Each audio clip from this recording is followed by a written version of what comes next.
সুপ্রিয় শিক্ষার্থীবৃন্দ, আমরা আজকে বেনজিনের দ্বি প্রতিস্থাপিত যে যৌগগুলো আছে, দ্বি প্রতিস্থাপিত বলতে আমরা কি বুঝি, সেটা হচ্ছে বেনজিন রিংয়ের মধ্যে যখন একটা হাইড্রোজেন প্রতিস্থাপিত হয়ে যদি কোনো মূলক আসে তখন সেটাকে একক প্রতিস্থাপিত যৌগ বলা হয়। আবার যদি দুইটা হাইড্রোজেন প্রতিস্থাপিত হয়ে দুইটা মূলক আসে তখন সেগুলোকে দ্বি প্রতিস্থাপিত যৌগ বলা হয়।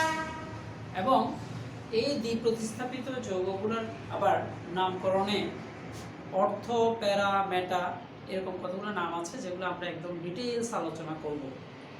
তাহলে তোমরা ভিডিওটা একদম প্রথম থেকে শেষ পর্যন্ত দেখবা, কারণ আমাদের অ্যারোমেটিক অংশের মধ্যে আমার এই যে আজকের লেকচারটা অত্যন্ত গুরুত্বপূর্ণ। সুতরাং আমরা প্রথম থেকেই যদি দেখি, আমরা প্রথমে ধরো আমি একটা বেনজিন নিলাম, যেখানে আমরা বেনজিনের স্ট্রাকচার জানি যে এটা হচ্ছে C6H6 বেনজিন। তাহলে এই বেনজিনকে যদি, অর্থাৎ বেনজিনের আমরা জানি যে 6টা পজিশনে 6টা কার্বন এবং 6টা হাইড্রোজেন আছে। তাহলে সেক্ষেত্রে বেনজিনের কোনো একটা অংশ থেকে যদি একটা হাইড্রোজেনকে সরিয়ে ধরো একটা মিথাইল মূলক আসলো, তাহলে এই যৌগটাকে বলা হয় মিথাইল বেনজিন, অথবা এটা আরেকটা নাম হচ্ছে টলুইন। মিথাইল বেনজিন অথবা টলুইন, এটা হচ্ছে আমরা যে কথাটা আগেই বলছি একক প্রতিস্থাপিত যৌগ। এখন যদি অন্য কোনো কার্বনে একটা হাইড্রোজেন একইভাবে প্রতিস্থাপিত হয়, ধরো আমি ধরলাম এখানে আমার আরেকটা যৌগ যেখানে উপরে CH3 আছে, কিন্তু আমি যদি এই পজিশনে একটা নাইট্রোমূলক দিই তখন এই যৌগটাকে বলা হয় 2-নাইট্রোটলুইন। কেন? কারণ এখানে এই পজিশনটা হচ্ছে 1, এই পজিশনটা 2, এটা 3, এটা 4, এটা 5, এটা 6, এবং এই যৌগের নাম হবে 2-নাইট্রোটলুইন। তাহলে আমাদের একক প্রতিস্থাপন অর্থাৎ অর্থ প্যারা, আমরা আজকে যে জিনিসটা আলোচনা করব সেটা হচ্ছে অর্থ প্যারা নির্দেশক এবং মেটা নির্দেশক। কখন, কিভাবে, কেন অর্থ প্যারা নির্দেশক হয় অথবা মেটা নির্দেশক হয় সেটা জানার আগে আমাদের খুব সহজ কথায় অর্থ, মেটা, প্যারা এই জিনিসগুলো কি সেটা আমরা প্রথমে জেনে নিব। তাহলে দেখো, যখন বেনজিনের মধ্যে হাইড্রোজেনকে সরিয়ে দুইটা মূলক আসে, যেমন এই যৌগের মধ্যে একটা হাইড্রোজেন সরিয়ে মিথেন মূলক আসছে আর আরেকটা হাইড্রোজেন সরিয়ে সেটা নাইট্রো মূলক আসছে, সুতরাং এটা একটা দ্বি প্রতিস্থাপিত যৌগ। এবং এই দ্বি প্রতিস্থাপিত যৌগের যেহেতু 1 এবং 2 নম্বর পজিশনেই দুইটা মূলক সরছে, সেজন্য এই যৌগের নাম হচ্ছে অর্থ নাইট্রোটলুইন। দেখো, খুব সহজ কথায় বললে আমার 2-নাইট্রোটলুইন বা এটাকে অর্থ নাইট্রোটলুইন বলা হয়।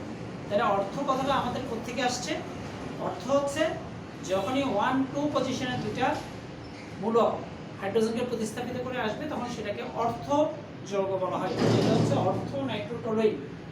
একইভাবে আমরা যখন এই নাইট্রো মূলকটাকে, এখানে উপরে CH3 আছে কিন্তু নাইট্রো মূলকটা আসতেছে 3 নাম্বার পজিশনে, তাহলে এটা 1 এবং 3, যদি 1 এবং 3 পজিশনে দুইটা মূলক দ্বারা হাইড্রোজেন প্রতিস্থাপিত হয় তখন সেই যৌগটাকে বলা হয় মেটা যৌগ। এবং এই যৌগের নামটা কি দেখো, এটার নাম হবে মেটা নাইট্রো এবং আগের মতোই মেটা নাইট্রোটলুইন।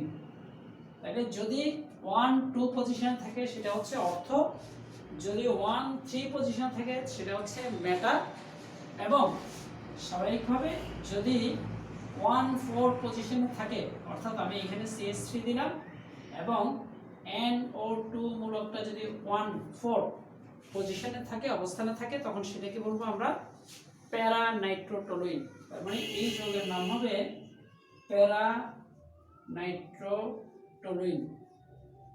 এখন আমরা ডিটেলস আলোচনা করব যে এই দ্বি প্রতিস্থাপিত যৌগের মধ্যে অর্থ মেটা প্যারা নিয়েই আমাদের আজকের আলোচনার পুরো টপিকসটা। অর্থ মেটা প্যারা কিভাবে হয় সেই জিনিসগুলো আমরা মূলত আলোচনা করব। তাহলে আমরা প্রিলিমিনারি ইয়েতে পাইলাম যে বেনজিন থেকে, যেমন দেখো এইটার সংকেত হচ্ছে C6H6, কিন্তু যখনই একটা হাইড্রোজেনকে সরিয়ে CH3 আসবে তখন তার সংকেত হয়ে যাবে কিন্তু C6H5CH3। তার মানে ওই যে একটা হাইড্রোজেনকে সরিয়ে একটা মিথাইল মূলক আসবে। আবার এইখানে যখন দুইটা হাইড্রোজেনকে সরাবে সুতরাং এটার সংকেত হবে C6H4 ব্র্যাকেটে CH3 এবং NO2। তার মানে দুইটা হাইড্রোজেন সরে যাচ্ছে এবং দুইটা হাইড্রোজেনের মধ্যে একটা মিথাইল মূলক আসছে এবং একটা নাইট্রো মূলক আসছে। সুতরাং এই যৌগের সংকেত কিন্তু C6H4 CH3 NO2। অনেক সময় এটাও প্রশ্ন আসে, সংকেতটা এইভাবে দিয়ে বলে যে এই যৌগের তিনটি সমাণুর নাম লিখো। তাহলে এই যৌগের তিনটা সমাণু হবে একটা অর্থ নাইট্রোটোলুইন, একটা মেটা নাইট্রোটোলুইন এবং একটা প্যারা নাইট্রোটোলুইন। তাহলে আমরা ওইভাবেই কিন্তু অর্থাৎ তিনটা সমাণু অর্থ মেটা এবং প্যারা আলোচনা করতে ওইভাবে লিখতে পারবো। তাহলে এইবার আসো আমাদের বিশেষ করে অর্থ মেটা প্যারা এগুলা কেন হয় সেই জিনিসগুলো নিয়েই আমরা ডিটেলস আলোচনা করব। মানে আমি এটা মুছে দিই। দেখো আমাদের ইতিমধ্যে কিন্তু আমরা বেনজিনের যে প্রতিস্থাপিত যৌগগুলা অর্থাৎ বেনজিনের যে প্রতিস্থাপন বিক্রিয়া আমরা পড়েছি, সেই প্রতিস্থাপন বিক্রিয়ার মধ্যে আমরা যদি একটা বিক্রিয়া দেখাই, যেমন বেনজিনের সাথে যদি আমি মিথাইল ক্লোরাইড বিক্রিয়া করি তাহলে সেক্ষেত্রে এবং এটা অনার্দ্র অ্যালুমিনিয়াম ক্লোরাইডের উপস্থিতিতে যদি বিক্রিয়াটা হয়, অনার্দ্র অ্যালুমিনিয়াম ক্লোরাইডের উপস্থিতিতে বেনজিনের সাথে মিথাইল ক্লোরাইড বিক্রিয়া করলে এই মিথাইল মূলকটা পজিটিভ আয়ন এবং ক্লোরাইড আয়নটা নেগেটিভ আয়ন। আমরা জানি পজিটিভ আয়নকে ইলেকট্রোফাইল বলা হয় এবং নেগেটিভ আয়নকে নিউক্লিওফাইল বলা হয়। তাহলে এখানে এই মিথাইল মূলকটা হাইড্রোজেনকে সরিয়ে আমাদের এখানে যে যৌগটা তৈরি হবে সেটা হবে টলুইন বা methyl benzene plus hydrochloric acid বা হাইড্রোজেন ক্লোরাইড। দেখো কিভাবে হলো, কারণ এখানে যে হাইড্রোজেনটা যাবে সেটা ক্লোরিনের সাথে যুক্ত হয়ে হাইড্রোজেন ক্লোরাইড তৈরি করবে, আর মিথাইল অংশটা হাইড্রোজেনকে সরিয়ে মিথাইল বেনজিন বা টলুইন উৎপন্ন করে। এটা হচ্ছে নরমাল আমাদের ইলেকট্রোফিলিক প্রতিস্থাপন বিক্রিয়া। আমরা ইতিমধ্যেই এই বিক্রিয়াগুলো আলোচনা করেছি। কারণ আমার বেনজিন রিংয়ের মধ্যে যেহেতু ভিতরে ইলেকট্রনের ঘনত্ব বেশি আছে, অর্থাৎ তিনটা ডাবল বন্ড পাই বন্ধন থাকার কারণে পাই বন্ধনে ইলেকট্রনের জন্যই কিন্তু এই পজিটিভ চার্জটা সেখানে গিয়ে যুক্ত হয়। আমরা পাইলাম টলুইন।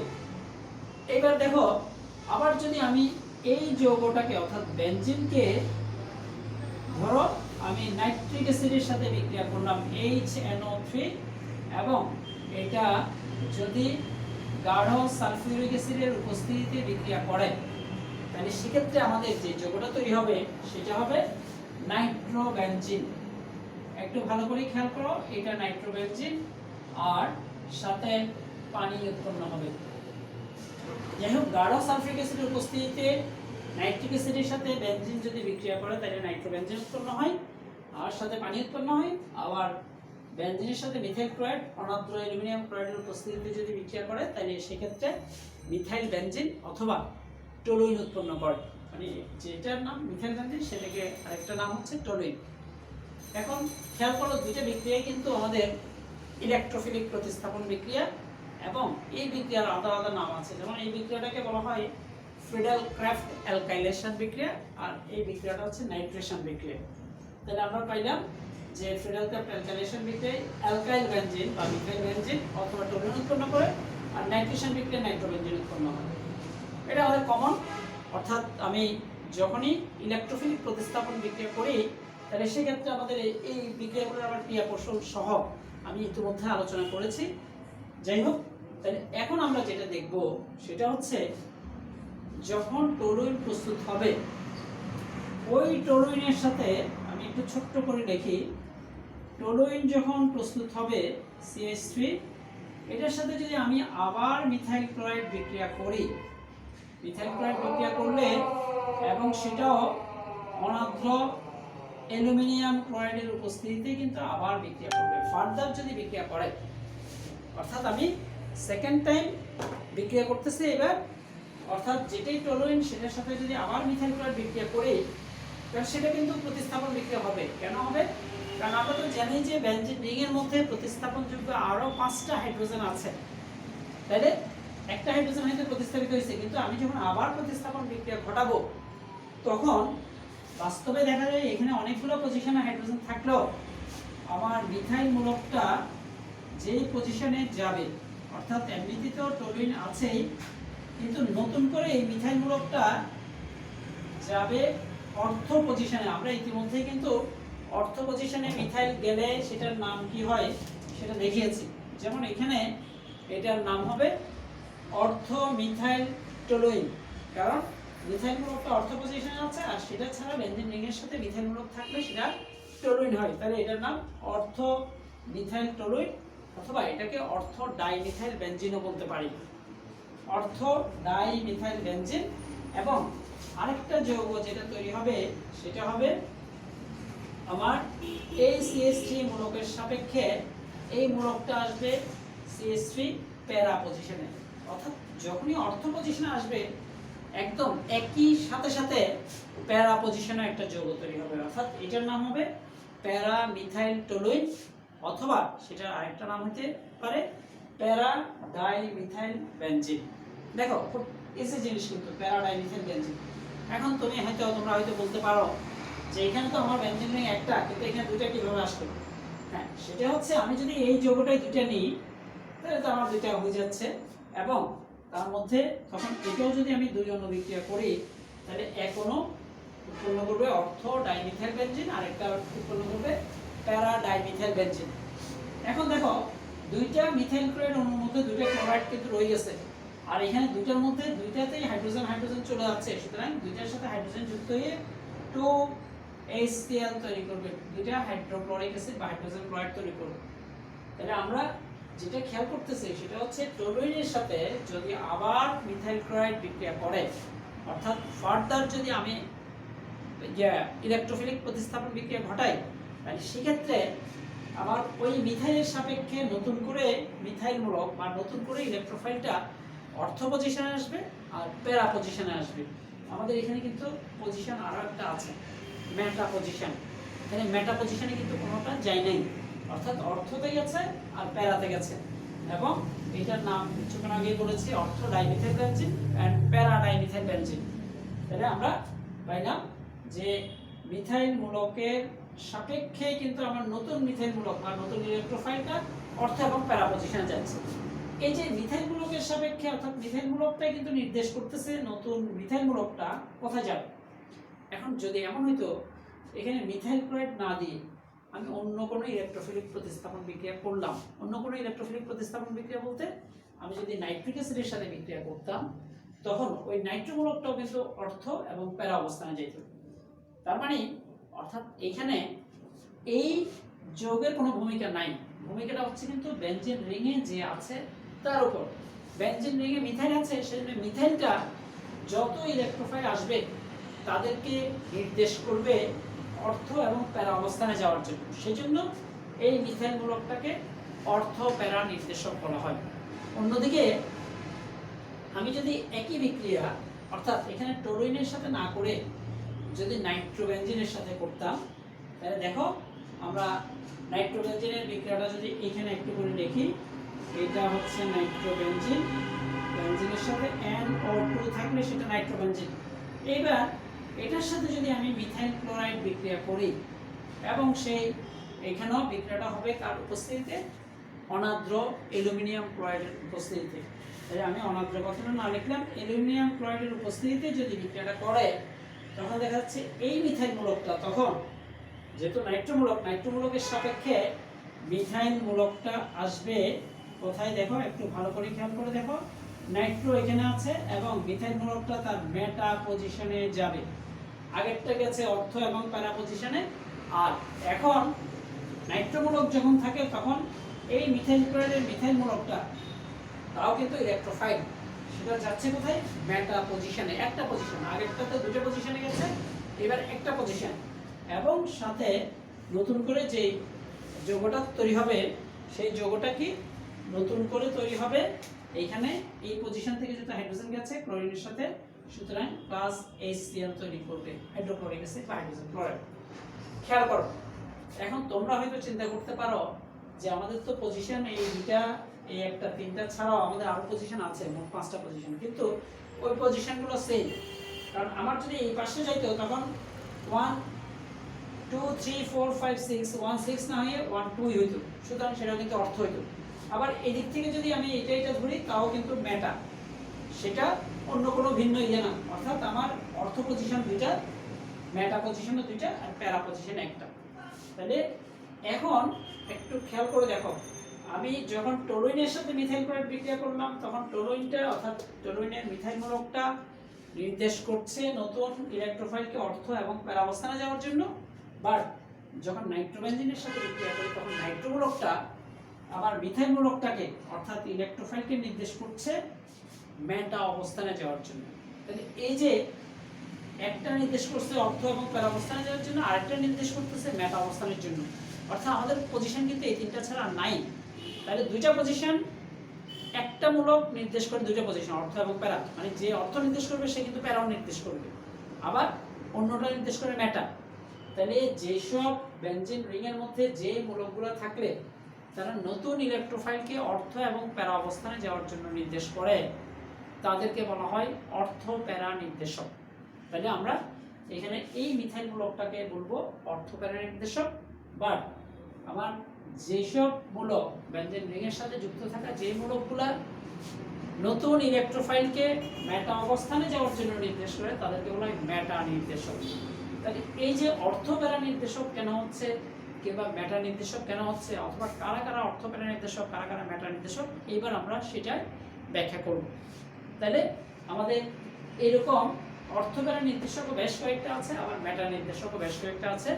আগে আমি প্রথমে সিরিয়ালি সেই জিনিসগুলো জেনে নিই যে কোন মূলকগুলা অর্থ প্যারা নির্দেশক আর কোন মানে মূলকগুলা মেটা নির্দেশক, কারণ সেটা জানলে আমরা তখন ব্যাখ্যা করতে কিছুটা স্বাচ্ছন্দ্য বোধ করব।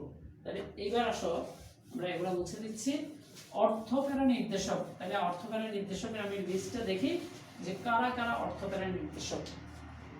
তাহলে প্রথম অর্থ প্যারা নির্দেশকের যে লিস্ট, অর্থ প্যারা নির্দেশক এটা কারা হবে দেখো।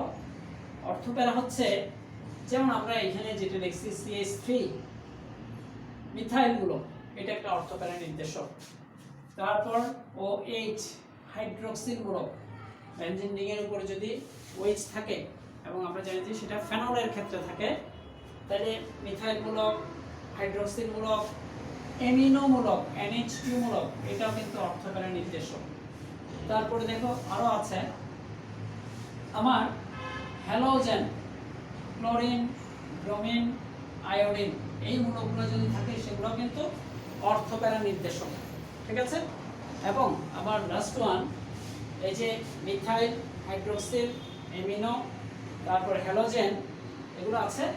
তারপর আমার আরেকটা আয়ন, সেটা হচ্ছে NHCOCH3, এই মূলকটা একটু বড় ধরনের মূলক। ইথানয়েল অ্যামিনো, এটার নাম হবে ইথানয়েল অ্যামিনো মূলক, অ্যামিনো মূলক। তাহলে এই মূলকটাও কিন্তু আমাদের অর্থ প্যারা নির্দেশক। এখন আমরা জেনে নেব যে কিভাবে আমরা বুঝবো যে কোনটা অর্থ প্যারা নির্দেশক বা অর্থ প্যারা নির্দেশকই বা কেন হয়, সেটা আমরা জানবো। তাহলে আমরা আগে লিস্টটা জেনে নিই যে মিথাইল মূলক, হাইড্রোক্সিল মূলক, অ্যামিনো মূলক, হ্যালোজেন এবং ইথানয়েল অ্যামিনো, এগুলো সবগুলো হচ্ছে অর্থ প্যারা নির্দেশক। এবার আমরা মেটা নির্দেশকের একটা লিস্ট এইভাবে জেনে নিব। তাহলে মেটা নির্দেশক কারা সেটা একটু দেখো। মেটা নির্দেশক হচ্ছে, আমরা এর মধ্যে জানি মেটা নির্দেশক, মেটা নির্দেশক, হ্যাঁ মেটা নির্দেশক উদাহরণ দেখো আমার NO2 নাইট্রো মূলক, এটা মেটা নির্দেশক।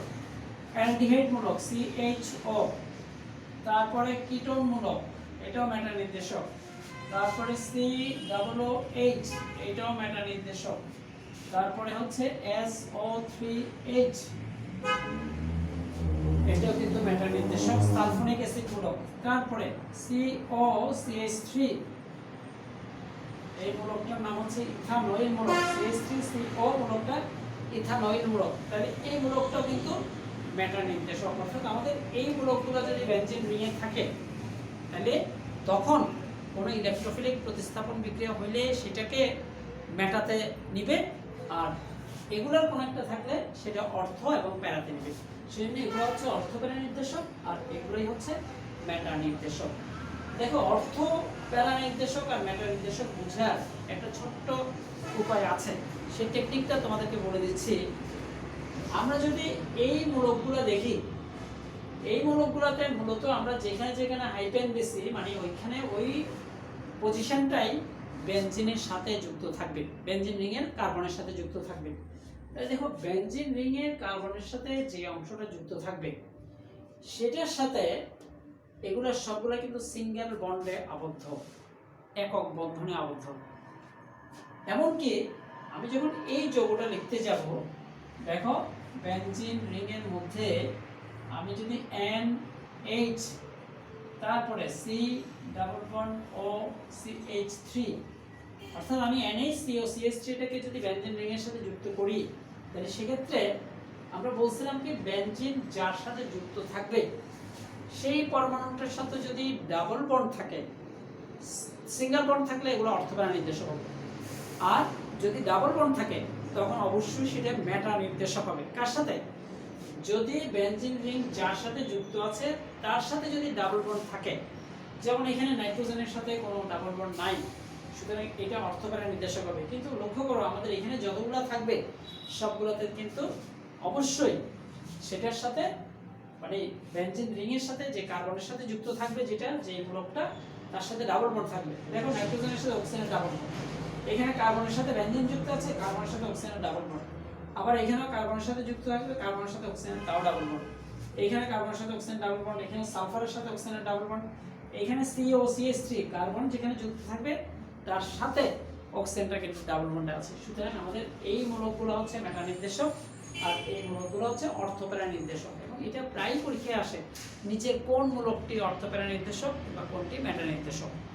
তাহলে আমরা পেয়ে গেলাম এগুলো হচ্ছে অর্থপ্যারা নির্দেশক আর এগুলো হচ্ছে মেটা নির্দেশক। এখন আমরা ব্যাখ্যা করব যে কেন এটা অর্থপ্যারা নির্দেশক আর কেনই বা মেটা নির্দেশক। আমরা অর্থপ্যারার অংশ থেকে একটা মানে মূলকের এক্সপ্লেনেশন দিয়ে সেটা কেন অর্থপ্যারা নির্দেশক সেটা দেখাবো, আর প্রত্যেকটা দেখানো সম্ভব না। বাকিগুলো আমার কিছু যে নোটসগুলো আছে নোটসগুলোর মধ্যে ডিটেলস লেখা আছে, অথবা তুমি যে কোনো একটা বইয়ের রেফারেন্স, এবং রেফারেন্স বই হিসেবে আমি তোমাদেরকে বিশেষ করে এই তিনটা বইয়ের রেফারেন্স দেব। তার মধ্যে একটা হচ্ছে ডেফিনেটলি হাজারি ও নাগের বইটা, দ্বিতীয় বইটা যেটা সেটা সঞ্জিত কুমার গুহের বইটা, তৃতীয় বই যেটা সেটা হচ্ছে অক্ষরপত্র প্রকাশনী অর্থাৎ মাওলানা হাসান লিঙ্কন, আর আরেকটা বই সেটাও কিন্তু বেশ ভালো, এবং সেই বইটা হচ্ছে কাজল ব্রাদার্সদের বইটা, ডক্টর মহসিন হোসেন, ডক্টর মোহাম্মদ রেজাউল হক, আচ্ছা যাই হোক, কাজল ব্রাদার্সের বই। তাহলে এই চারটা বই যদি তোমরা রেফারেন্স হিসেবে রাখো, কারণ তোমার হায়ার স্টাডিজের জন্য আরও ভালো বই আছে, যেমন ঢাকার একটা বই আছে, ঢাকার নটরডেম কলেজের দুজন টিচারের একটা বই, সেটা হচ্ছে প্রভাব প্রকাশনী একটা বই সম্ভবত, এটা বিপ্লব কুমার দেব ও প্রমোদ এলেন গোমেজ, এই বইটাও খুব ভালো। আবার আমাদের চট্টগ্রাম কলেজের রিয়াজুল হক স্যারের একটা বই আছে, ওই বইটাও ভালো। তো সুতরাং এই কয়টা বই যদি তোমাদের কালেকশনে থাকে তাহলে সেটা খুব ভালো একটা প্রিপারেশান নেওয়ার জন্য তোমাদেরকে সাহায্য করবে, সহযোগিতা করবে। আচ্ছা, আমরা এখন চলে যাব যে এই মূলকগুলো কারা অর্থপ্যারা নির্দেশক আর কারা মেটা নির্দেশক। ইতিমধ্যে কিন্তু আমরা জেনেছি অর্থপ্যারা নির্দেশক আমরা বুঝবো কিভাবে আর মেটা নির্দেশক বুঝবো কিভাবে। তার মানে তোমরা আবার এটা মনে করে না যে যেমন এখানে সি এর সাথে ও আছে, ডাবল বন্ড আছে, তাহলে এটা মেটা নির্দেশক হয়ে যাবে। আমি আগেই বলেছি যে মূলকটার যেই অংশটা বেনজিন রিংয়ের সাথে যুক্ত থাকবে তার সাথে যদি ডাবল বন্ড থাকে, অন্য কোথাও ডাবল বন্ড থাকলে হবে না। তাহলে তখন সেটা হবে মেটা নির্দেশক। আর যদি তার সাথে ডাবল বন্ড না থেকে সিঙ্গেল বন্ড থাকে তখন সবগুলোই অর্থ প্যারা নির্দেশক। যে আমাদের এখানে যতগুলো দিচ্ছি সবগুলো অর্থ প্যারা নির্দেশক আর নিচেরগুলো হচ্ছে মেটা নির্দেশক। তাহলে এখন আসো অর্থ প্যারা নির্দেশকের জন্য আমি বেছে নিব এখানে এই হাইড্রোক্সিল মূলকটা, আর এটার জন্য আমি যে কোনো একটা নাইট্রো মূলকটা বেছে নিতে পারি। এবং এই দুটাই বেশি আসে যে ফেনলের OH মূলক অর্থ প্যারা নির্দেশক কেন, আর একইভাবে আমার নাইট্রো মূলকটা কেন মেটা নির্দেশক। এই প্রসঙ্গে আরেকটা জিনিস বলে নিই, সেটা হচ্ছে যারাই অর্থ প্যারা নির্দেশক তাদের আরেকটা নাম আছে, এদেরকে বেনজিন বলয় সক্রিয়কারী মূলকও বলা হয়। বেনজিন বলয় সক্রিয়কারী মূলক।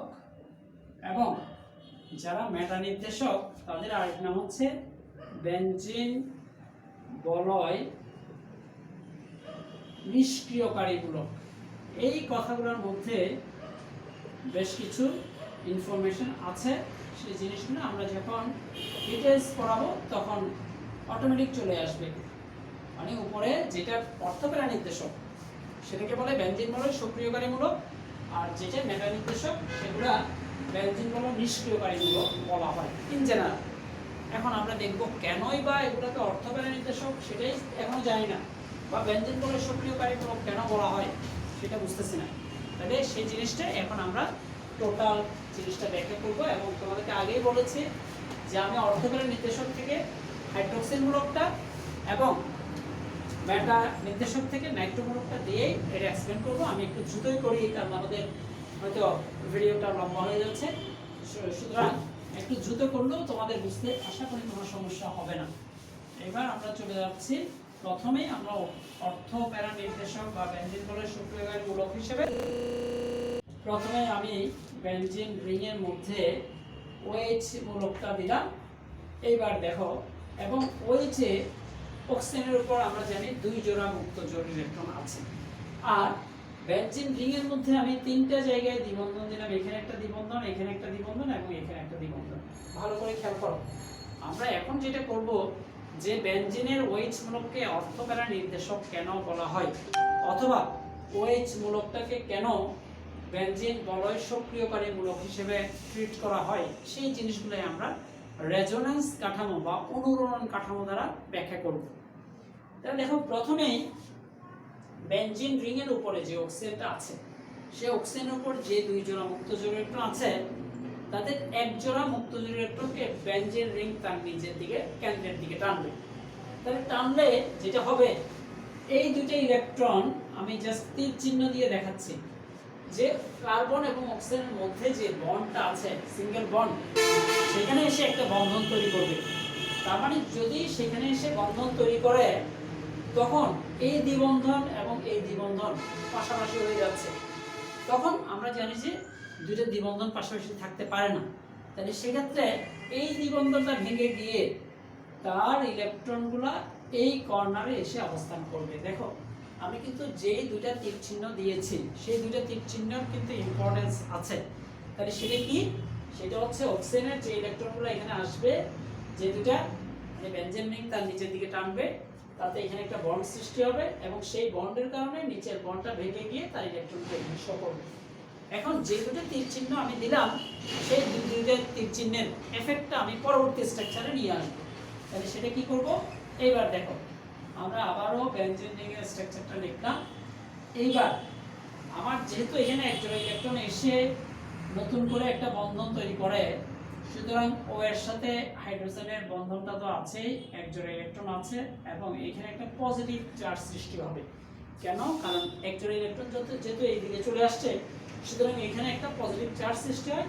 আর এটা যেহেতু ভেঙে গেছে, সুতরাং এই পজিশনে আমার একটা নেগেটিভ চার্জ সৃষ্টি হবে। কারণ যেহেতু বন্ড ভাঙলেই তো আমরা জানি যে ইলেকট্রন পাওয়া যায়, তাহলে এক্ষেত্রে 2টা ইলেকট্রন আর এখানে ডাবল বন্ড, এখানে পজিটিভ চার্জ, এক জোড়া ইলেকট্রন রয়ে গেছে, হাইড্রোজেনের সাথে বন্ধন আছে, সবগুলো ক্লিয়ার করলাম। এইবার আমার বাকি যে 2টা বন্ড আছে সেগুলো অ্যাজ ইট ইজ যেভাবে ছিল সেভাবে থাকবে।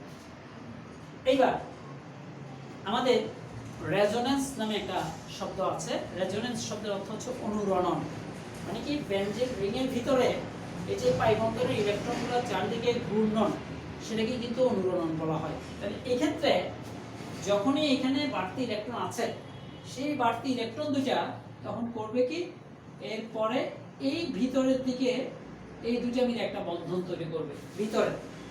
আমি যদিও তীর চিহ্ন আমি হ্যাপ করে ভিতরে নিয়ে যাই নাই, অর্থাৎ বোঝাচ্ছে যে এই দুটো ইলেকট্রন ভিতরে একটা বন্ধন সৃষ্টি করবে। যখন ভিতরে বন্ধন সৃষ্টি করবে তখন আবার এই দ্বিবন্ধন এবং এই দ্বিবন্ধন কাছাকাছি হয়ে যাচ্ছে, তখন এইটা ভেঙে একইভাবে ইলেকট্রন এখানে শো করবে। তার মানে দেখো এখানেও কিন্তু আমার দুটাই তীর চিহ্ন, এবং দুটা তীর চিহ্নের এফেক্টটা আমি পরবর্তী স্ট্রাকচারে নিয়ে যাব। একইভাবে দুইবার প্র্যাকটিস করলে কিন্তু চলে আসবে। তাহলে পরবর্তীতে যেটা হবে সেটা হবে বেঞ্জিন রিং, এখানে ডাবল বন্ড ও এইচ, একজোড়া ইলেকট্রন, পজিটিভ চার্জ সবই আছে। এটা যেহেতু এখানে বন্ধন তৈরি করবে এবং এটা যেহেতু ভেঙে গিয়ে বাড়তি ইলেকট্রন এখানে শো করবে, আর এই বন্ধনটা যা আছে তাই থাকবে। আমি তাহলে এরপরের স্ট্রাকচারটা পেয়ে গেলাম।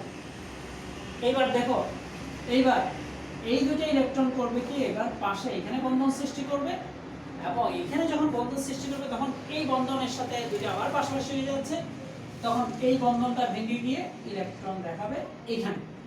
তাহলে দেখো এর পরবর্তী স্ট্রাকচারটা আমরা যেটা দেখব সেটা হচ্ছে, উপরে কিন্তু কোনো পরিবর্তন হবে না, ডাবল বন্ড ও এইচ, একজোড়া ইলেকট্রন, পজিটিভ চার্জ যা আছে তাই থাকবে, এখানে বন্ডটা থাকবে, এখানে নতুন করে বন্ড সৃষ্টি হবে, এবং এটা ভেঙে গিয়ে এই যে নেগেটিভ চার্জ এইখানে শো করবে।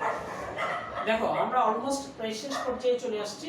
এর পরবর্তীতে আমাদের এই দুটো ইলেকট্রন এখন এখানে বন্ধন তৈরি করবে, ফলে এখানে বন্ধন যখন তৈরি করবে তখন কিন্তু আবার ডাবল বন্ড দুটো একই হয়ে যাচ্ছে, তখন এই ডাবল বন্ডটা ভেঙে গিয়ে তার ইলেকট্রনগুলো আবার আগের জায়গায় দিয়ে দেবে।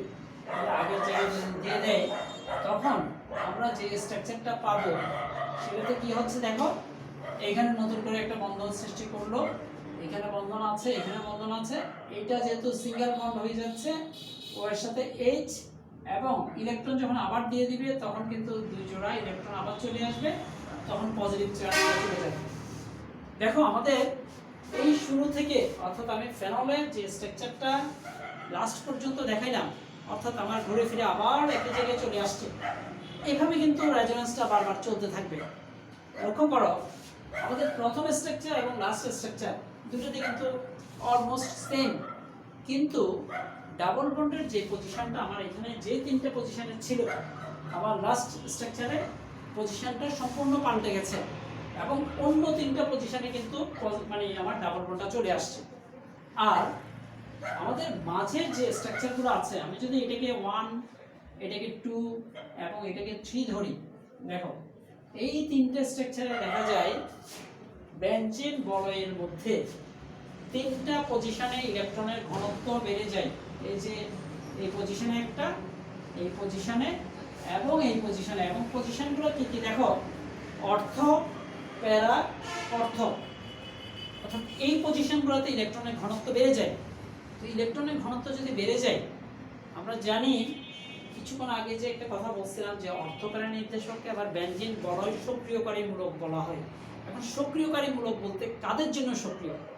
এখন যদি আমি এই ফেনলের সাথে, দেখো আমি যখন এই ফেনলের সাথে OH এটার সাথে অন্য কোনো ইলেকট্রোফাইল বিক্রিয়া করব, ধরো CH3Cl, এখানে পজিটিভ চার্জ নেগেটিভ চার্জ আছে, এবং অনাদ্র অ্যালুমিনিয়াম ক্লোরাইডের উপস্থিতিতে যদি বিক্রিয়া করি, তাহলে সেক্ষেত্রে আমার মিথাইল মূলকটা যার পজিটিভ চার্জ মানে ইলেকট্রন ঘাটতি আছে, সেই ইলেকট্রন ঘাটতি মূলকটা আয়নটা এমন পজিশনে যুক্ত হতে চাইবে যেখানে ইলেকট্রনের ঘনত্ব বেশি, এবং সেটা কিন্তু স্পষ্ট শো করে আমার অর্থ, প্যারা এবং অর্থ অবস্থানে ইলেকট্রনের ডেনসিটি ঘনত্ব যে বেড়ে যাচ্ছে সেটা নেগেটিভ চার্জ দিয়ে সেটা বোঝা যায়।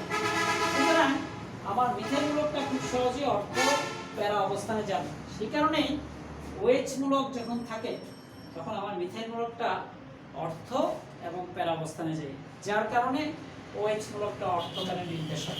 কারণ OH মূলক যখন থাকে বা হাইড্রোক্সিল মূলক যখন থাকে তখন বেঞ্জিন অর্থাৎ ফেনল তার রেজোনেন্স কাঠামোতে দেখা যায় অর্থ এবং প্যারা অবস্থানে ইলেকট্রনের ঘনত্ব বেড়ে যায়, ফলে নতুন ইলেকট্রোফাইল, সেখানে আমি যেই ইলেকট্রোফাইল দিই না কেন, যদি মিথাইল দিই মিথাইল যাবে, যদি নাইট্রোমূলক দিই নাইট্রোমূলক যাবে, যারই পজিটিভ চার্জ আছে সে করবে কি ওই বেনজিন রিংয়ের যেখানে যেখানে ইলেকট্রনের ঘনত্ব বেশি সেই পজিশনগুলোতে গিয়ে যুক্ত হবে। আরেকটা জিনিস খেয়াল করো, আর তাহলে আমরা এটাকে OH মূলকের বেনজিন বলয় সক্রিয়কারী মূলক কেন বলছি, কারণ OH মূলক বা হাইড্রোক্সিল মূলক থাকার কারণেই তো বেনজিন রিংয়ের মধ্যে ইলেকট্রনের ঘনত্ব বেড়ে গেছে। সুতরাং ইলেকট্রন ঘনত্ব যদি বেড়ে যায় তাহলে স্বাভাবিকভাবে আমার এই মিথেন মূলকটাকে আরো সহজেই ওই পজিশনগুলোতে টানবে, কারণ নরমালি বেনজিনের মধ্যে হয়তো ইলেকট্রন ঘনত্ব অত বেশি থাকে না, কিন্তু আমার যখনই এখানে অর্থপ্যারা নির্দেশক বা বেনজিন বলয় সক্রিয়কারী মূলকগুলো থাকবে তখন বেনজিন বলয়ের মধ্যে অর্থপ্যারা অবস্থানে ইলেকট্রনের ঘনত্ব বেড়ে যায় বলেই এদেরকে অর্থপ্যারা নির্দেশক এবং একই সাথে এদেরকে বেনজিন বলয় সক্রিয়কারী মূলকও বলা হয়। এখন আমরা OH এর ক্ষেত্রে বা হাইড্রোক্সিল মূলকের ক্ষেত্রে দেখাইলাম, এইভাবে আমাদের মিথাইল মূলক, এমিনো মূলক, তারপরে ইথানয়েল এমিনো, তারপরে ক্লোরিন বা ব্রোমিন আয়োডিন যেগুলাই হ্যালোজেন সেগুলোর ক্ষেত্রেও একদম সেম অর্থপ্যারা নির্দেশকই হবে। তাহলে আমরা পেয়ে গেলাম অর্থপ্যারা নির্দেশক কেন হয়। এখান থেকে আমি আরেকটা ছোট্ট প্রশ্ন কিন্তু এই স্ট্রাকচার দিয়ে করতে পারি। সেই প্রশ্নটা কি, সেটা হচ্ছে ফেনল অম্লধর্মী কেন।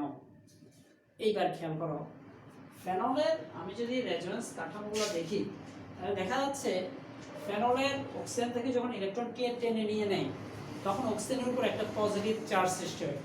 তখন পজিটিভ চার্জ সৃষ্টি হলে ওই ঘাটতিটা পূরণের জন্য অক্সিজেনের সাথে যে হাইড্রোজেনের যে বন্ডটা আছে তখন হাইড্রোজেন করে কি ইলেকট্রন ছেড়ে দিয়ে সে ইজিলি চলে যেতে পারে, কারণ যেহেতু অক্সিজেনের উপর ইলেকট্রন ঘাটতি হচ্ছে সেই ঘাটতিটা পূরণ করার জন্য হাইড্রোজেন তার ইলেকট্রনগুলোকে রেখে চলে যায়, এবং যে ইলেকট্রন রেখে H+ হিসেবে চলে যায় তাকেই আমরা অম্লধর্মী যৌগ বলি, কারণ যে হাইড্রোজেন আয়ন দেবে সেই তো অম্ল।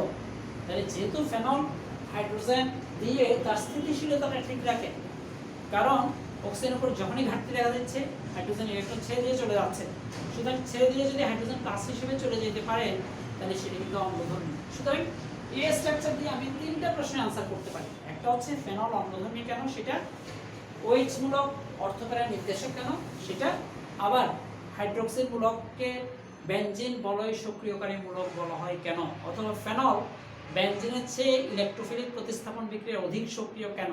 কারণ বেনজিনের মধ্যে আলাদা করে এই যে এরকম জায়গাগুলোতে নেগেটিভ চার্জ সৃষ্টি হবে না, যে কারণে আমরা ফেনলকে বা যারাই অর্থপ্যারা নির্দেশক আছে সেই মূলকগুলোকে বেনজিনের চেয়ে বেশি সক্রিয় বলবো। তাহলে আমার প্রশ্নটা কিন্তু মোটামুটি ক্লিয়ার হচ্ছে যে এটাতে আমি যখনই আবার ফার্দার ইলেকট্রোফিলিক প্রতিস্থাপন বিক্রিয়া ঘটাবো তখন সেটা ইলেকট্রোফিলিক প্রতিস্থাপন বিক্রিয়ার জন্য আরো বেশি রেডি থাকবে বা সক্রিয়তা বেশি দেখাবে। কেননা কারণ যেহেতু বেনজিন বলয়ের মধ্যে এই মূলকগুলো থাকলে বেনজিন বলয়ে অর্থ এবং প্যারা অবস্থানে ইলেকট্রনের ঘনত্ব বেড়ে যায়, ফলে বেনজিন রিং তখন ওই ইলেকট্রোফাইলকে সহজেই আকর্ষণ করে বিক্রিয়া ঘটায়। সেজন্য এটাকে বেনজিন বলয় সক্রিয়কারী মূলক বা ইলেকট্রোফিলিক প্রতিস্থাপন বিক্রিয়ার ক্ষেত্রে অধিক সক্রিয় হিসেবে ধরা হয়। এবার আমরা একদম শেষ পর্যায়ে আমরা চলে যাচ্ছি এবার মেটা নির্দেশক বা বেনজিন বলয় নিষ্ক্রিয়কারী মূলক কেন বলা হয় সেই জিনিসটা আমরা যদি দেখি তাহলে আমাদের অনেকটুকু ক্লিয়ার হয়ে যাবে। এইবার দেখো, তাহলে আমরা দেখবো এখন নাইট্রোমূলক দিয়ে আমি কেন মেটা নির্দেশক হয় নাইট্রোমূলকটা সেই জিনিসটা আমরা এখন দেখব। এইবার প্রথমে আমার নাইট্রোমূলক যেটা আছে সেটা একটু খেয়াল করো, আমি এখানে এখানে এবং এখানে ডাবল বন্ড দিলাম, এবং এই নাইট্রোজেনের সাথে ডাবল বন্ডে যে অক্সিজেনটা থাকে একটা অক্সিজেন আমি ডাবল বন্ডে লিখলাম, আরেকটাতে আমরা জানি যে সেখানেও কিন্তু ডাবল বন্ডে আছে, কিন্তু ডাবল বন্ডে যখনই যুক্ত থাকবে তার মধ্যে একটা বন্ড হচ্ছে সিগমা বন্ধন এবং একটা বন্ধন হচ্ছে পাই বন্ধন। আমরা জানি সিগমা বন্ধনটা স্ট্রং, মুখোমুখি ওভারল্যাপ হয় বলে এটা স্ট্রং থাকে, কিন্তু পাই বন্ধনটা কিছুটা দুর্বল প্রকৃতির। তাহলে দুর্বল পাই ইলেকট্রনটা পাই বন্ধনটা অর্থাৎ পাই বন্ধনে যে ইলেকট্রন আছে সেটা মোর ইলেকট্রোনেগেটিভ যে মৌলটা আছে নাইট্রোজেন এবং অক্সিজেনের মধ্যে আমরা জানি যে অক্সিজেনের ইলেকট্রোনেগেটিভিটি নাইট্রোজেনের চেয়ে বেশি এবং অক্সিজেনের ইলেকট্রোনেগেটিভিটি হচ্ছে 3.5, নাইট্রোজেনের 3। তাহলে তখন অক্সিজেন করবে কি এই পাশে যুক্ত থাকা অক্সিজেনটা ইলেকট্রন টেনে নিয়ে এখানে নেগেটিভ চার্জ এবং এই নাইট্রোজেনের উপর একটা পজিটিভ চার্জ সৃষ্টি করবে। লক্ষ্য করো আমরা কিন্তু প্রথমে স্ট্রাকচারটা এইভাবেই দিলাম যে ডাবল বন্ডের অক্সিজেন, ডাবল বন্ডের ইলেকট্রন, পাই বন্ধনের ইলেকট্রনগুলোকে অক্সিজেন তার নিজের দিকে টেনে নিয়ে সেখানে একটা ঋণাত্মক চার্জ সৃষ্টি করে এবং নাইট্রোজেনের উপর একটা ধনাত্মক চার্জ সৃষ্টি হয়। আমি এই স্ট্রাকচারটা লিখলাম এবং এখান থেকে স্টার্ট করব। পরবর্তীতে নাইট্রোজেনের সাথে আরেকটা যে অক্সিজেন যুক্ত আছে সেও তো পাই বন্ধনের ইলেকট্রনগুলোকে নিজের দিকে টানবে। এখন সে যদি নিজের দিকে টানে তখন ব্যাপারটা কি ঘটবে দেখো, নাইট্রোজেনের উপরে একে তো আমি পজিটিভ চার্জ দিয়ে দিছি কারণ অক্সিজেন ইলেকট্রন টেনে নিয়ে সেখানে নাইট্রোজেনের উপর ইলেকট্রনের ঘাটতি সৃষ্টি করে। যখন এই অক্সিজেনও ইলেকট্রন টেনে নিবে তখন সেখানে নাইট্রোজেনের উপর ইলেকট্রন ঘাটতি আরও বেড়ে যাবে। সেটার জন্য তখন করবে কি, আমার নাইট্রোজেনের সাথে ভিতরে যে মানে বেনজিন রিংয়ের যে দ্বিবন্ধন আছে সেই দ্বিবন্ধন ভেঙে তখন ইলেকট্রনগুলো চলে আসবে এই জায়গায়। দেখো ভালো করে খেয়াল করো, অর্থাৎ যখন ইলেকট্রন অক্সিজেন ইলেকট্রন টেনে নিয়ে নেয় তখন নাইট্রোজেনের উপর আরও ঘাটতি সৃষ্টি হয়। সেই ঘাটতিটা পূরণ করার জন্য তখন সে করবে কি, পাশে বেনজিন রিং থেকে ইলেকট্রন টান দিবে উল্টা। আগেরবার আমরা অক্সিজেনের মুক্ত ইলেকট্রন বেনজিন রিংয়ের দিকে গেছে, এইবার আবার অক্সিজেন ইলেকট্রন টানে বলেই নাইট্রোজেনের সাথে যে মানে দ্বিবন্ধন বেনজিন রিং আছে সেই বেনজিন রিংয়ের ভিতরে ইমিডিয়েট ভিতরে যে দ্বিবন্ধনটা আছে সেটা ভেঙে গিয়ে এখানে মানে বন্ধন সৃষ্টি করবে। তাহলে আমি স্ট্রাকচারটা কিভাবে লিখবো সেটা একটু দেখো। তাহলে আমাদের চলে আসতেছে এবার এখানে একটা ডাবল বন্ড ক্রিয়েট হবে নাইট্রোজেনের সাথে, এখানে অক্সিজেন নেগেটিভ চার্জ, এইখানে অক্সিজেন তাও নেগেটিভ চার্জ, এইটার উপর পজিটিভ চার্জ এবং এখানে যেহেতু আমার দ্বিবন্ধনটা হয়ে যাচ্ছে এই বন্ধনটা ভেঙে যাচ্ছে বলে এই পজিশনে একটা পজিটিভ চার্জ হবে, কারণ ইলেকট্রন চলে যাওয়া মানে সেখানে ইলেকট্রন ঘাটতি, সেখানে এই কর্নারে একটা পজিটিভ চার্জ। আর বাকি যে আয়নগুলো আছে সেই আয়নগুলোকে আমি আবারও আগের মতো রেখে দিলাম। এবার দেখো আগের বার ইলেকট্রন বাড়তি হয়েছিল বলে সেটা ইলেকট্রন পুশিং প্রক্রিয়ায় সেটা রেজোনেন্স ঘটছে, আর এইবার ইলেকট্রনের ঘাটতি সৃষ্টি হচ্ছে বলে সেই ঘাটতিটাকে পূরণ করার জন্য অন্য অংশে যেখানে ইলেকট্রন বেশি আছে সেই অংশ থেকে ইলেকট্রন আসবে। তাহলে আমি পরবর্তী স্ট্রাকচার যেটা পাবো সেটা কি হবে দেখো, একটু ভালো করে দেখো, কারণ আমি বারবারই এই জিনিসগুলো একটু ক্লিয়ার করতে চাচ্ছি, কারণ আমাদের অ্যারোমেটিক যোগে আমাদের এই প্রশ্নটা হচ্ছে সবচেয়ে ইম্পর্টেন্ট। কারণ এটা যদি পারো অ্যারোমেটিক যোগের একদম পুরো জিনিসটা তোমাদের কাছে পানির মতো সোজা লাগবে। তাহলে পরবর্তী স্ট্রাকচার, এখন এই পজিটিভ চার্জের ঘাটতিটা পূরণ করার জন্য তখন এইখানে ইলেকট্রন এসে একটা বন্ধন তৈরি করবে, জাস্ট পাশে এটা ভেঙে ওখানে বন্ধন তৈরি করবে, তখন আমার পজিটিভ চার্জটা চলে আসবে এই পজিশনে। অর্থাৎ আমি তখন লিখবো এইভাবে, এইটা তো বন্ধন আছে, এখানে একটা বন্ধন সৃষ্টি হচ্ছে, এখানে বন্ধন সৃষ্টি হইলে এই পজিটিভ চার্জটা কিন্তু চলে যাবে, তখন পজিটিভ চার্জটা চলে আসবে এখানে ডাবল বন্ড নাইট্রোজেন, এটার উপর পজিটিভ চার্জ, এখানে অক্সিজেন নেগেটিভ, এখানে অক্সিজেন নেগেটিভ, যাই আছে সবকিছু কিন্তু ঠিক আছে, পজিটিভ চার্জটা চলে আসছে এখানে। এইবার দেখো এর পরবর্তী স্ট্রাকচার যেটা সেটা হচ্ছে এইবার এইটা ভেঙে গিয়ে বন্ড তৈরি করবে এখানে, বন্ড যখন এখানে তৈরি করবে তখন এই পজিটিভ চার্জটা চলে যাবে, তখন ঘাটতিটা সৃষ্টি হবে এই কর্নারে। অর্থাৎ আমি সেই স্ট্রাকচারটাও লিখতে পারি এইভাবে, এবং সেটা হচ্ছে এখানে ডাবল বন্ড নাইট্রোজেন সাথে অক্সিজেন নেগেটিভ চার্জ, এখানে অক্সিজেন নেগেটিভ চার্জ, নাইট্রোজেনের উপর পজিটিভ, আর এই বন্ডটা তো অলরেডি আছে, এখানে নতুন করে বন্ড সৃষ্টি হলো, বন্ড সৃষ্টি হতে এই পজিটিভ চার্জটা চলে যাবে, পজিটিভ চার্জটা চলে আসতেছে এখানে।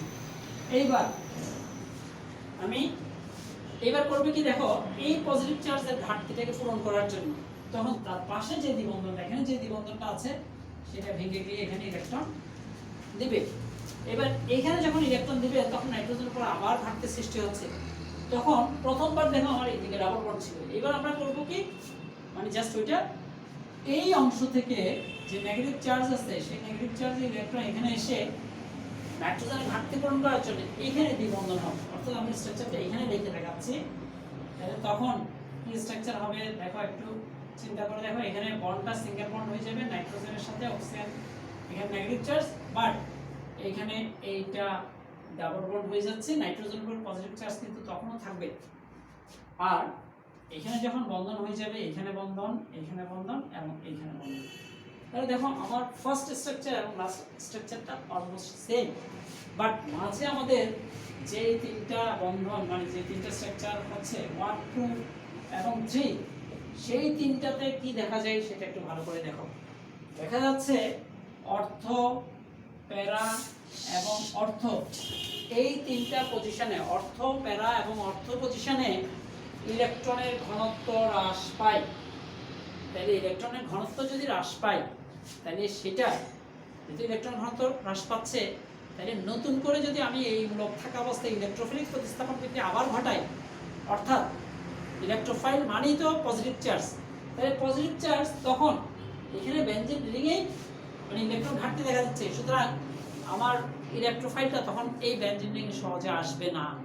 সে কারণে বলা হয় নাইট্রোমূলক বেনজিন বলয় নিষ্ক্রিয়কারী মূলক, কারণ নাইট্রোমূলক থাকার কারণে বেনজিন রিংয়ের মধ্যে বিভিন্ন পজিশনে ইলেকট্রনের ঘনত্ব কমিয়ে দিচ্ছে। তাই ইলেকট্রনের ঘনত্ব কমালে স্বাভাবিকভাবে সে পজিটিভ চার্জ বা ইলেকট্রোফাইলের প্রতি তেমন একটা আকর্ষণ বোধ করবে না, যার কারণে বলা হয় ইলেকট্রোফিলিক প্রতিস্থাপন বিক্রিয়ায় এরা কম সক্রিয়। তাহলে নাইট্রোবেনজিন আমার বেনজিন থেকে কম সক্রিয় হবে। এবার দেখো আমরা মেটা নির্দেশক তাহলে কেন বলি।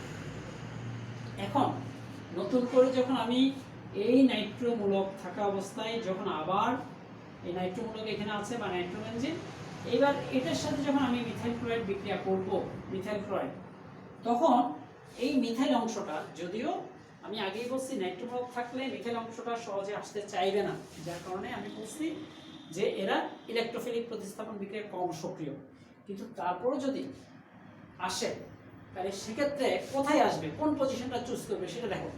আমরা এখানে দেখছি অর্থ, প্যারা এবং অর্থ, দুইটা অর্থ এবং একটা para position almost positive charge by electron ঘাটতি সেটা শো করতেছে। সুতরাং কোন পজিশনটা শো করতেছে না ইলেকট্রন ঘাটতি, সেটা হচ্ছে এই মেটা পজিশন। এই মেটা পজিশনের তুলনামূলকভাবে ওই অর্থ এবং প্যারা অবস্থানের চেয়ে ইলেকট্রন কিছুটা বেশি আছে, ইলেকট্রনের ঘনত্ব ওইখানে কিছুটা বেশি, কারণ ওই পজিশনগুলো কোনো সরাসরি পজিটিভ চার্জ শো করতেছে না। সুতরাং মিথাইল ক্লোরাইডের সাথে যদি আমার নতুন করে এই নাইট্রোবেনজিনের বিক্রিয়া হয়, তাহলে ওই মিথাইল মূলকটা তুলনামূলকভাবে যেখানে ইলেকট্রনের ঘনত্ব বেশি আছে সেই জায়গায় গিয়ে যুক্ত হবে।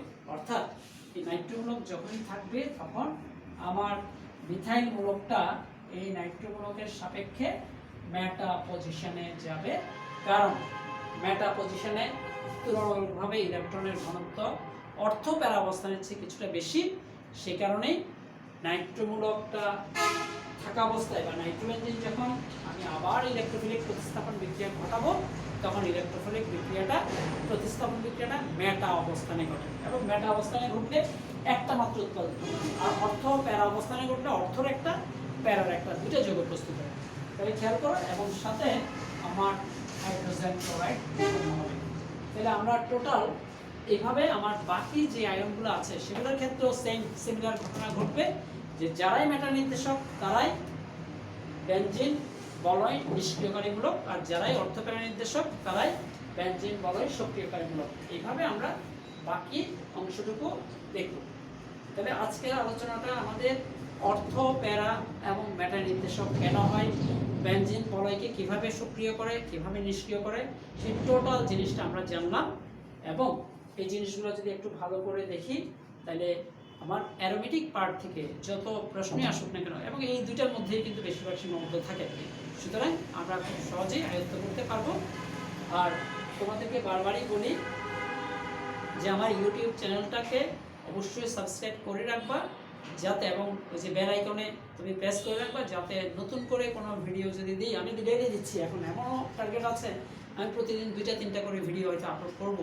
সেখানে অবজেক্টিভ থাকতে পারে, নির্দিষ্ট একটা টপিক্সের উপর ছোট্টখাট্ট হয়তো 5-10 মিনিটের কিছু ভিডিও ক্লিপস থাকতে পারে। সুতরাং প্রত্যেকটা জিনিস যাতে তোমরা আয়ত্ত করতে পারো, এবং আমি আশা করব যে আজকের লেকচারটা অত্যন্ত সুন্দরভাবে তোমরা বুঝে থাকবে। তারপরে যদি কোনো কোয়ারিজ থাকে, কাইন্ডলি আমার যে ভিডিওর নিচে যে কমেন্ট বক্স আছে, কমেন্ট বক্সে তোমরা কমেন্ট করে জানাবা, আর বেশি বেশি বন্ধুদের সাথে শেয়ার করবা। তো আজকের মতো এখানেই বিদায়, বেস্ট অফ লাক।